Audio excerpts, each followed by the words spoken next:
दोस्तों आज मैं आपके लिए एक ऐसा मीठा लेकर आया हूँ जिसे देखते ही मुंह में पानी आ जाता है। इसे बनाना तो हर कोई चाहता है लेकिन बनाना किसी को नहीं आता है। तो आज की इस वीडियो में मैं आपको ये मीठे की रेसिपी बताने वाला हूँ जिसे आप घर पर बिल्कुल आसान तरीके से बना सकते हैं। तो देर किस बात की दोस्तों, चलिए बनाते हैं। दोस्तों इस मीठे को बनाने के लिए सबसे पहले आपको बर्तन में 1 कप भरकर सूजी लेना है। सूजी बारीक वाली लेना है, अगर मोटी वाली हो तो उसे मिक्सर जार में डालना और बिल्कुल बारीक बना लेना। फिर इसके बाद में आपको 1 कप भरकर ही डेसिकेटेड कोकोनट पाउडर लेना है, उसे भी मिक्सर जार में डालना और बिल्कुल बारीक पीस लेना। जितना हो सके उतना बारीक आपको पीस कर इस्तेमाल करना है। अब इन दोनों चीज़ों को आप अच्छे से मिक्स कर लीजिए, क्योंकि दोस्तों जब हम इसे बारीक नहीं पीसेंगे तो वो टेक्सचर नहीं आ पाएगा जिस टेक्सचर के बारे में मैं आपको बता रहा हूँ, जिसको बताने की मैं कोशिश कर रहा हूँ। इन दोनों को मिक्स करने के बाद में आपका मिश्रण कुछ इस प्रकार से बनकर तैयार हो जाएगा। दोस्तों ये मीठा इतना ज़बरदस्त बनता है, आप एक बार इसे सिर्फ घर पर ज़रूर से बनाना। अब इसमें 1 चम्मच हम रिफाइंड ऑयल डालेंगे। ध्यान रखना आपको यहाँ पर घी का इस्तेमाल नहीं करना है, क्योंकि मैं इस मीठे को फ्राई करने वाला हूँ। तो जब हम कोई चीज़ को फ्राई करते हैं तो उसमें सिर्फ और सिर्फ रिफाइंड ऑयल ही डालना चाहिए। उसका कारण भी मैं आपको आगे दिखा दूंगा। अब दोस्तों आप इसे अच्छे से रब कर लेना, जिससे ये होगा कि ये जो मोइन के लिए हमने रिफाइंड ऑयल डाला है ना, वो दाने दाने तक पहुंच जाएगा और दाना दाना इसका खिल उठेगा। आपका मिश्रण कुछ इस प्रकार से बनकर तैयार हो जाएगा। आप इसकी ये जब मुट्ठी सी बनाओगे ना तो ये मुट्ठी नहीं बनेगी, लेकिन इसके लिए ये परफेक्ट मोइन है। 1 चम्मच से ज़्यादा बिल्कुल भी आपको नहीं डालना है। अब आप इसमें पिसी हुई चीनी डाल देना। मैंने आधा कप डाला है, आप इसे कम या ज़्यादा भी कर सकते हैं। अब 1 कप ही भरकर हम इसमें मैदा ऐड करेंगे। दोस्तों मैदा की जगह आप गेहूं के आटे का भी इस्तेमाल कर सकते हो, लेकिन मैदा से बनाना टेस्ट काफ़ी लाजवाब आएगा और खाने में ज़बरदस्त आपको लगने वाला है। टेक्सचर भी इसका अभी मैं आपको दिखाऊंगा कि कितना शानदार टेक्सचर आपको देखने को मिल जाएगा। अब इन सारी चीज़ों को एक बार और अच्छे से मिक्स कर लेना। जब आप इन्हें अच्छे से मिक्स कर लोगे तो आपका जो मिश्रण है कुछ इस प्रकार से बनकर आपका तैयार हो जाएगा। बिल्कुल इक्वल मिश्रण बनकर तैयार होगा। परफेक्ट मेजरमेंट के साथ जब आप बनाते हो मीठा तो काफ़ी डिलीशियस बनता है। और याद रखना दोस्तों, सिर्फ और सिर्फ 3 से 4 चीज़ों से बन जाता है, जिससे ही इसका जो टेस्ट भी है काफ़ी शानदार आता है। अब आप ऐसा करना कि चुटकी भर आप इसमें नमक ज़रूर से डाल देना। दोस्तों मैं कभी भी किसी चीज़ में नमक नहीं डालता, लेकिन इस मीठे के अंदर आपको डालना है। और चुटकी भर ही आपको इसमें क्या करना है कि मीठा सोडा ज़रूर से डाल देना है। ज़्यादा मत डालना, जो मैंने बताया बस उतना ही डालना है, क्योंकि ज़्यादा डालेंगे तो हम इसमें पहले ही कोकोनट पाउडर डाल चुके हैं तो ये तेल तेल में जाते ही बिखर जाता है। तो इस बात का भी आपको ध्यान रखना है, जितना मैं बता रहा हूँ बस उतना ही आपको डालकर लेना है। बस इन सारी चीज़ों को मिक्स करके आप इसमें थोड़ा थोड़ा करके पानी डालते जाइए और इसका एक मीडियम सा डो बनाकर तैयार कर लीजिए। ज़्यादा सख्त भी नहीं और ज़्यादा लूज भी डो आपको बिल्कुल नहीं बनाना है। थोड़ा सा पानी लगेगा, ज़्यादा से ज़्यादा आपको आधा कप पानी इसमें लगने वाला है।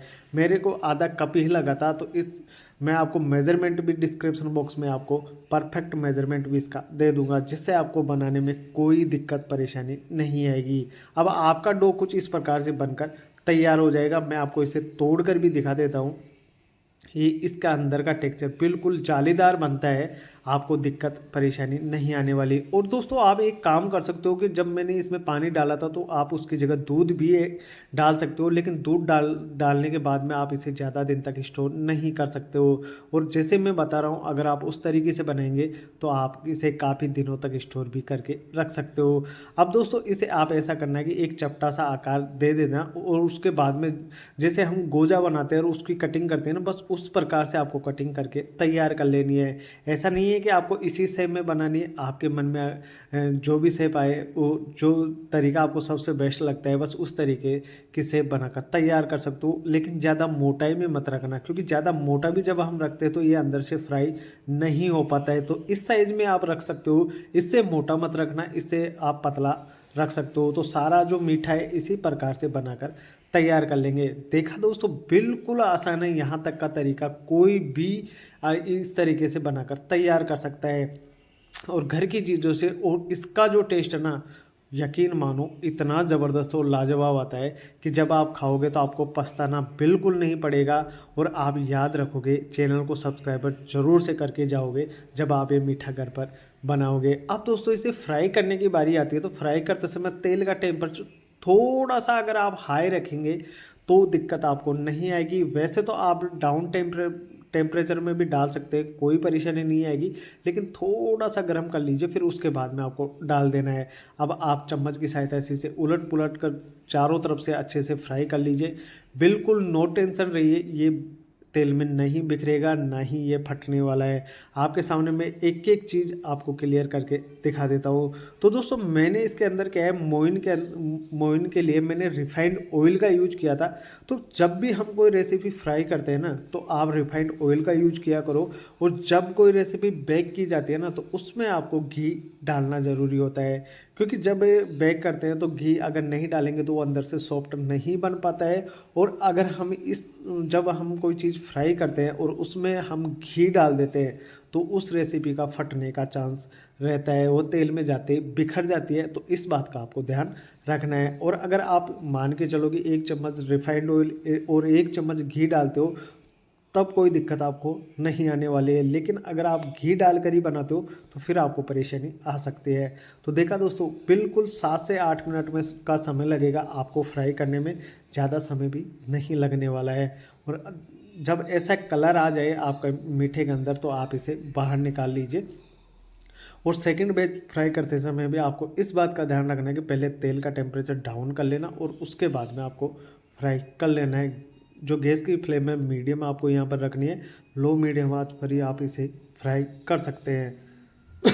तो देखा दोस्तों, बिल्कुल आसान है, इस तरीके से आप ये मीठा घर पर बना सकते हो। बिल्कुल सिंपल तरीका और घर के सामान से बन जाता है, बाहर से आपको कुछ भी लाने की ज़रूरत नहीं पड़ती है। 7 से 8 मिनट का समय एक बैच को फ्राई करने में लगेगा, लो मीडियम आंच पर।